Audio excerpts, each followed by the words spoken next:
بسم اللہ الرحمن الرحیم۔ پیارے بہن بھائیو، السلام علیکم۔ خطبہ کی اذان کتنی بلند آواز سے دینی چاہیے؟ واضح رہے کہ جمعہ کی دوسری اذان جو کہ خطبہ سے پہلے اور خطیب کے سامنے دی جاتی ہے، اقامت کی طرح ہے، جس کا مقصد حاضرین مسجد کو اطلاع دینا ہوتا ہے کہ اب خطبہ شروع ہونے والا ہے، جمعہ کے خطبہ کے لیے تیار ہو جائیں، نوافل، تسبیحات، تلاوت وغیرہ موقوف کر دیں۔ لہٰذا یہ اذان خطیب کے سامنے نمازیوں کی تعداد کو مد نظر رکھتے ہوئے اتنی بلند آواز سے دی جانی چاہیے کہ سب نمازیوں تک آواز پہنچ جائے۔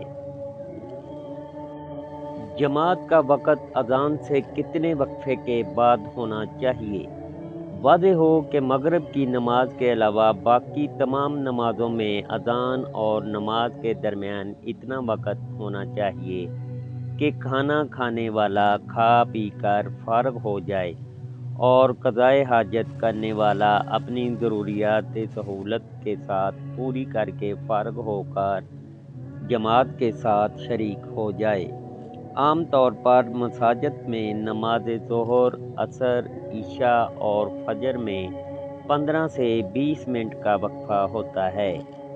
یہ مناسب وقفہ ہے، البتہ مغرب کی نماز میں تعجیل افضل ہے۔ مغرب کی نماز اور اذان میں صرف ایک بڑی آیت یا 3 مختصر آیات کی تلاوت کے بقدر وقفہ کر کے نماز پڑھ لینی چاہیے۔